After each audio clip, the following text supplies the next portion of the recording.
I'm KP, a marine biologist who specializes in marine mammals. In last week's video, I sat down with Nadia Dreyer of Ocean Conservation Namibia to discuss the bizarre rabies outbreak in South African fur seals. Okay, here is the full interview as promised. Awesome, how you going? Good, and you? Yeah, I'm good. You've been busy. You just got done, what is it, 76 kilometers or something you guys were running?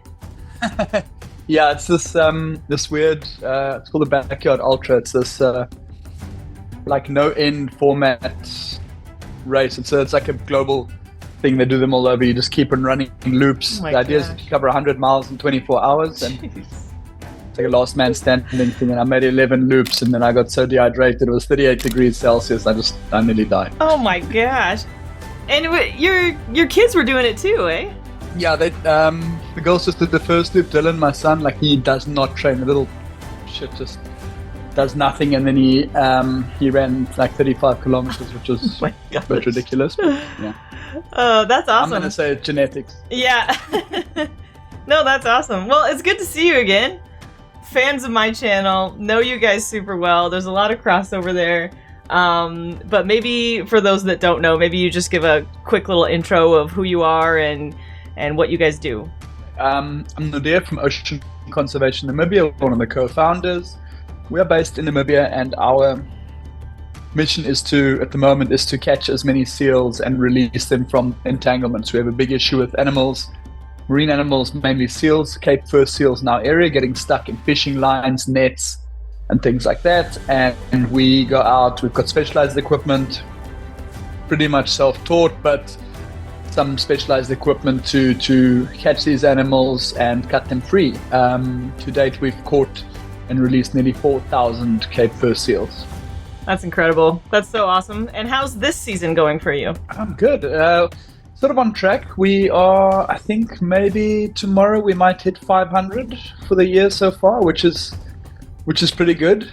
A little bit behind last year, but we had a very slow start this year, and we've had a lot of environmental factors thrown our way. We've lost a lot of rescue days with bad weather, and yeah, we've had a really cold winter, like abnormally cold for us. So we're just wearing thermals when we go out for seals for the first time, wearing shoes. Wearing shoes! Nice, I love to hear it. I'm gonna let you guys in on this little inside joke here. I first learned of Ocean Conservation Namibia from viewers of my Twitch channel who wanted my opinion as someone who has worked with rescued animals like seals and sea lions. And one of the very first things that I noticed about them is, besides their incredible, heroic, and amazing efforts, is that they don't always wear foot protection. This led to a game that we sometimes play on Twitch called Shoes or No Shoes, where before watching their videos, we guess whether or not the majority of the rescuers will be wearing shoes. Oh no, I've seen toes! You can give it to the no shoes. That's a decisive toes victory. OCN learned about this, and as you can see, they find it pretty entertaining. We've been donated these, like they're socks, essentially socks with like rubber soles. So we're actually discussing. I told the guys yesterday, I'm doing a chat with you, and they were like, "Okay, but what does it count? Socks? Yeah. Does it count as shoes or not shoes?" It's a little bit of an in between. Yeah, I'll have to ask. So him and the team would like to know if that counts. It's shoes. I agree. We are not playing socks or no socks. Socks equal shoes. I agree. Foot coverings, it's a shoe. Yeah, and do you find, this is just kind of a personal question, do you guys get recognized? Like, are you super well known there, or is it you're more well known to the rest of the world than you are in Namibia? Yeah, our local sort of viewership fan base is very small compared to the rest of the world. We try, but a lot of locals do know us, and we're the go-to people, anything marine related. So whether it's a cormorant or a seagull or a turtle or a seal or whale, anything, we are the go-to people. People call us for anything, and especially seals now, even within the fishing industry, which is quite cool. We're getting called up by fishermen when they see seals on the docks with fishing lines, or someone's fishing on the beach and they find a seal that's entangled, they'll call us. So the word is definitely spreading locally too.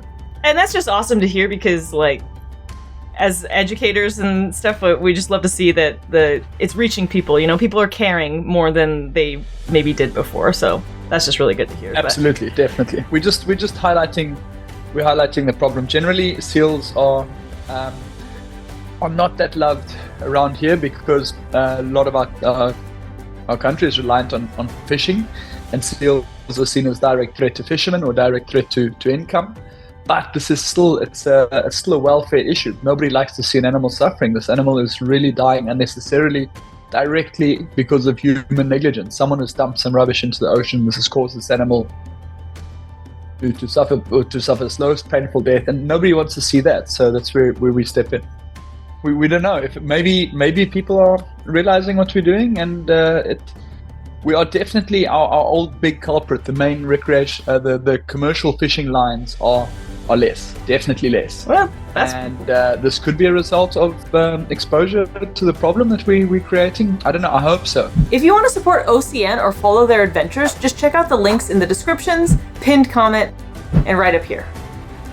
Wild, especially in the marine mammal world, you guys are experiencing, or I should say your neighbors to the south are experiencing, an outbreak in rabies, which is the first ever documented in any marine mammal, as far as I know. And so you just went to, it was a conference or something like that. Can you tell us a bit more about what you learned there? Yeah, so this was actually, we've been dealing with, in South Africa, there's been a spate of attacks of seals on humans. Surfers, divers, snorkelers, particularly. So there's been a lot of things thrown around, and one of the big sort of hypotheses was domoic acid poisoning. And there's been we spent a lot of time collecting samples. The South African to prove, because domoic acid can affect quite a neuro way. We're seeing a lot of the animals having seizures and things. So that was the main theory, and nobody really thought to test for rabies for doing all these tests all along, because seals shouldn't get rabies. Because there's been one sort of very old record of rabies in a pinniped in Norway from a very long time ago, and even that was a bit sort of unclear. And then what happened was a dog tested positive after being bitten by a seal. So basically one thing led to another. The seal was tested positive for rabies, and they thought, okay, wow. This incident happened on May 20th, 2024. The owner suspected that the dog had been bitten by a seal about 2 weeks before the onset of clinical signs. That is why it's so critical that we vaccinate our pets. Dog bites and scratches cause 99% of all human rabies cases and can be completely prevented using vaccinations. Also, when you're outside with your pet, keep them under control and away from wild animals. So whenever they're doing sampling, it's they'll always keep half of the brain in formalin, and the rest gets all the tests are done. So there's still a lot of old samples.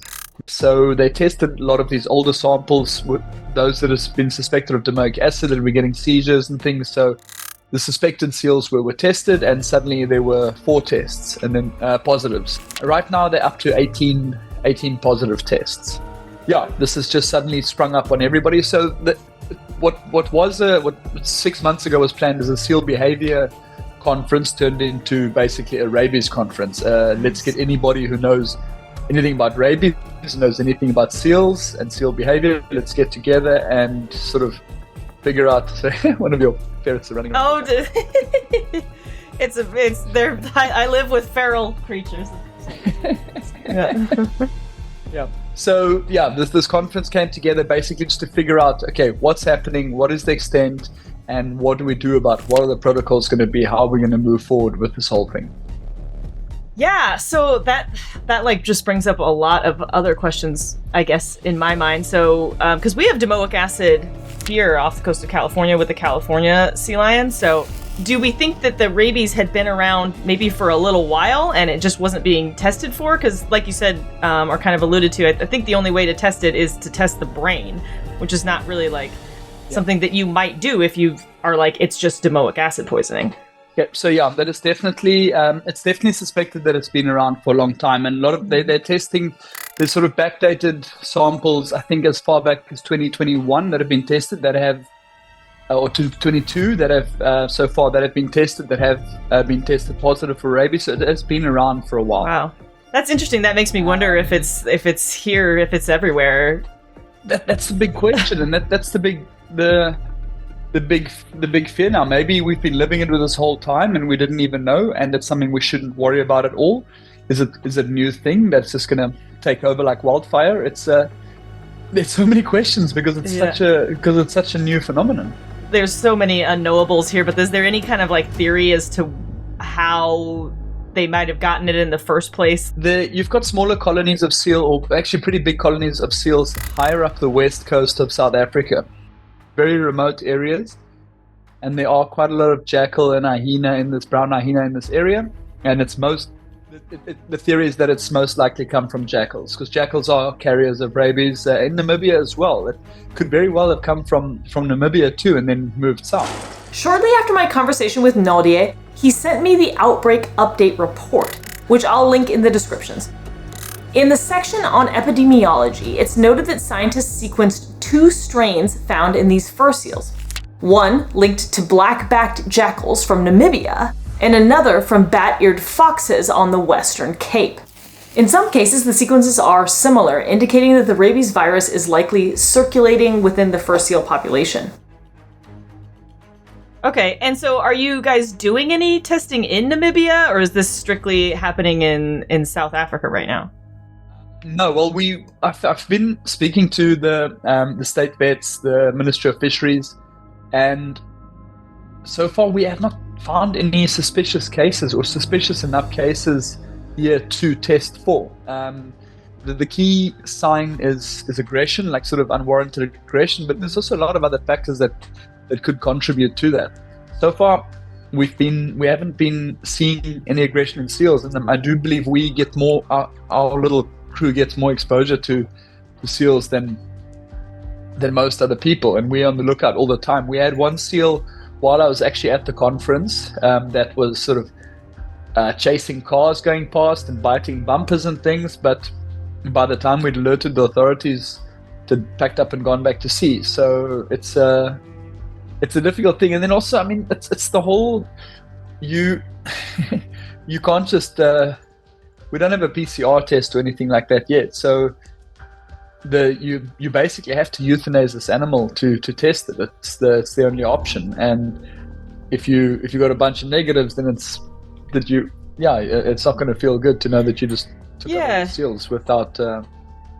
How fresh does the animal have to be? I'm wondering if, like, can you test dead animals, like even if they've been decomposing for a while, or is that just that ends the ability to test for the rabies in the brain? No, you can test them for quite a while. Apparently, once the animal is quite decomposed, you can still test it. There will still be a prevalence of it in the brain, so you can test old dead animals. But the tests are still they're expensive to run. It's quite resource intensive to go and harvest and collect these samples. So I think they're looking at, or in Namibia at least, I sort of do wish they would be taking it a little more seriously and just going and testing random samples. But there's also, with 1.4 million seals on our coastline, there's a lot of dead seals that 99.99%, most of them don't have rabies, most likely don't have rabies. So it's random sampling could, I mean, also again, while we were at the conference, they tested there was a group they did a couple of just random samplings in South Africa on one of the smaller West Coast colonies. They did find some positives amongst those seals. So, it's not to say it's not here, but also you've got to look back to, it's not I don't think, it's a question I kept asking there, it's not a threat to the population. It's not a rapidly spreading, massively infectious disease. You've got the R naught factor of what do they say, 1 or something. or one infected animal would be most likely to infect one more. And it's not going to wipe out the entire population. Most of our seal colonies are actually not near people. You don't have it in like in South Africa, where you've got groups of seals in the harbors, where you've got lots of tourists coming around. We do have in Namibia basically one colony that is a popular tourist attraction. I mean, we're doing kayaking tours there. We've got boat tours going past there, which could be a problem. But so far, there's been no suspicious, nothing, no big problems yet. Okay. And you did mention, though, that there had been like aggression cases, which is kind of what was the instigator behind trying to figure out what was going on. So people have been bitten, and kind of lots. Lots. Okay. Is this a case of people are approaching these animals, or are these animals like really unprovoked attacking people? Yeah, that's exactly it. Unprovoked attacking people. I mean, people have been working around seals. There's one of the most amazing companies, the seal snorkeling in Cape Town, that has been operating for years and years, snorkeling with around a seal colony, and suddenly they've had 13 attacks on their snorkelers. They've had to close down now, where seals, they've always got their curiosity, especially the pups when you're in the water. And on land, say 99% of the time, if you come close to a seal, it's going to run away from you, or our seals at least. I know some other species don't, but these seals are generally scared of people. So these cases are just basically walking past, and these seals just coming out of the water with surfers. It's not just a coordinated bite and go. That you can see these animals there's serious neuro issues there. These animals are just sort of completely erratically just biting and going crazy. I'll send you a video of one case. Please, a video of the seal. It didn't bite anyone, but this one was just sort of behaving very erratically. It had, and they did catch it. They euthanized it, and it did test positive, just to show this sort of abnormal behavior. Yeah, it's kind of like an overrun of normally they're very flighty animals, and this is now switching over to fight first and instead of flee. Yeah.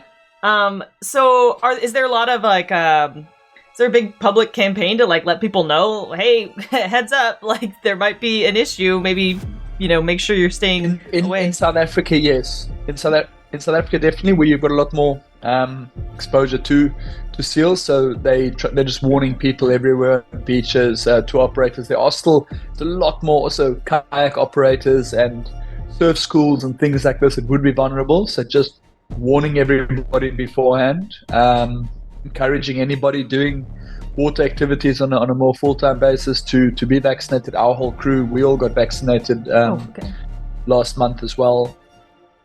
And look, rabies, if you know it's around, it's a very treatable thing. If you get bitten by a suspicious seal like that, you go through your post-exposure prophylaxis. It is a very, very treatable disease. It's only if it goes untreated that it becomes really bad, and there's no walking away from it. But if anybody, I want to say, gets bitten by a seal, scratched, anything, go for the post-exposure. It's not such a hectic treatment, and rather be safe than sorry. I think rabies is one of the very few things you really do not want to.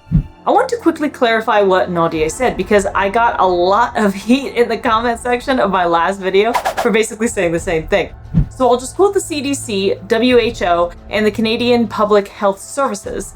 Although fatal once clinical signs appear, rabies is entirely avoidable. Vaccines, medicines, and technologies have long been available to prevent death from rabies.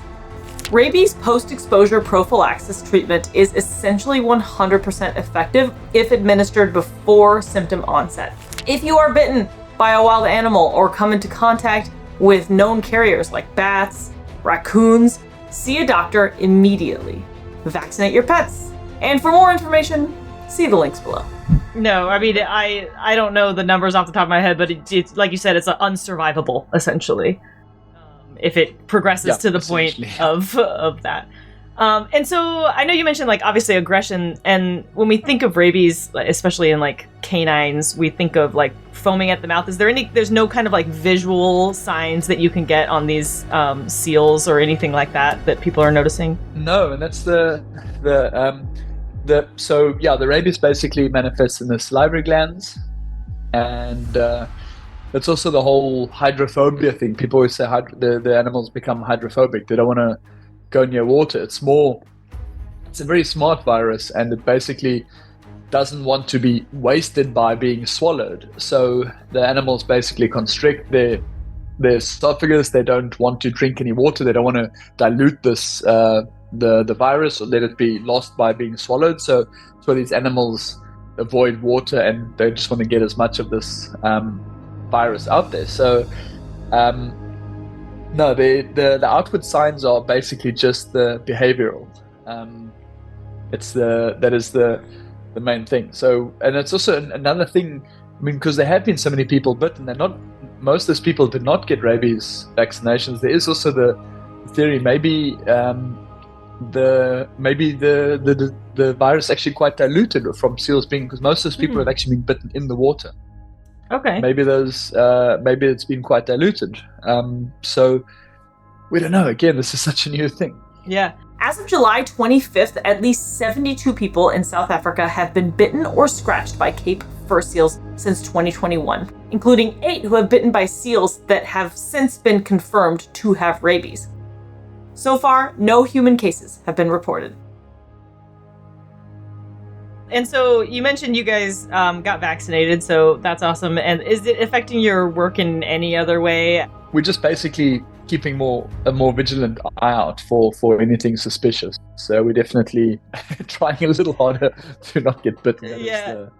It's probably hard too, because the animals that you guys are approaching are always pretty mad at you. They're always pretty spicy. They're never very happy to see you. But no, they aren't. But also again, I think we would notice that we'd pick up that behavior change very quickly. The seal's always very consistent, running away from us. If we're in their way, they'll bark, but they'll still not run at us, and it's a much more erratic, like snapping, and that displays with the rabies. Okay. So I think we would be aware of that a lot quicker. Yeah, I wanna see that video. So you said that the R naught is so low that you guys, there's not really a concern for the general population of your seals. No, that's the theory. They still don't know exactly how it's being spread amongst the seals. I mean, there is a lot of biting and fighting during breeding season, but I mean, we don't see wounded seals all the time. It's not that they're fighting all the time. They don't look like walruses, for example, that seem to be torn to shreds by each other. So no, we don't know. The big concern also is other species. In South Africa particularly, not as much here, but you do get quite a few vagrant southern elephant seals and subantarctic fur seals, even the odd leopard seal ending up on the shores there. And that is the big fear, that one of these animals gets infected and then takes it back to the very vulnerable deep southern populations where no one's going to notice anything, and a lot more vulnerable populations of animals than the Cape fur seals. You've got much lower numbers of these species, and if this gets down to the crab eaters and things, for example, further down, where could this end? We were talking about how difficult it is to do anything about this other than, maybe euthanizing like pretty obviously aggressive animals, but like, is there anything? Is there a plan to potentially try to do anything, or it's just we have to just kind of ride it out and see where it goes? So with the visiting vagrants, there is definitely where if possible, those animals will be caught, taken to a rehabilitation facility, and vaccinated. There is a vaccination. It's about a 30-day. So you get a vaccination, and then about a 30-day later, a follow-up, which seems to be theoretically quite safe. And it would be a tragedy to have to euthanize them just for the off chance that they might get something and move away. So right now in South Africa, the main protocol is that any animals that are showing potentially rabid behavior will be euthanized. Mm-hmm. But it's also not just one person's call. There's quite a few organizations involved. It needs to be a sort of a multi person decision to euthanize and then immediately test these animals. You guys are going to need bigger nets if you're going to be catching some of those animals. Yeah, and what do we do? I'm not going to load a ton elephant seal in the back of my pickup and drive, because we don't have rehab facilities here either. So we're going to have to drive and put it in my garden or fly it to South Africa. I don't know. That's wild. So, I mean, I guess, you know, this is something that I'm closely watching because, like I said, it makes me wonder about things around here. You know, we've got a lot of the same things where sea lions are biting people, and there's domoic acid poisoning, and so just like it's very interesting. I'm gonna have to look into whether or not organizations in California are at all concerned about this and are maybe starting to do some testing. But yeah, has worldwide implications for sure.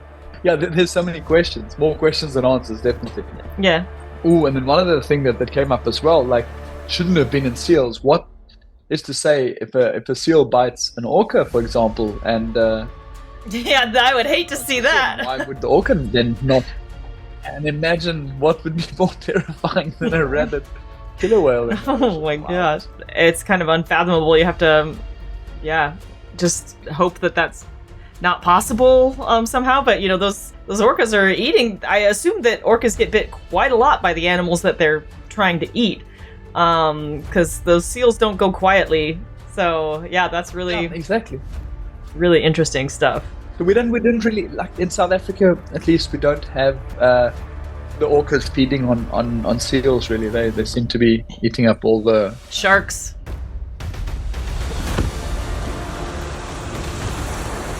All the sharks, yeah. Yeah, I just did a video about that, as a matter of fact.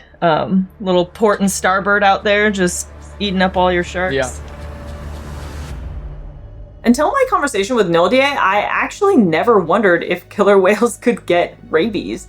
So I looked into it. In order for the virus to enter an orca's bloodstream, a seal would have to bite or scratch through their thick layer of blubber. Even if a whale was infected, they would be unlikely to spread the disease because their saliva is significantly diluted by the saltwater of the ocean. In fact, the salivary glands are atrophied or even non-existent in many cetaceans.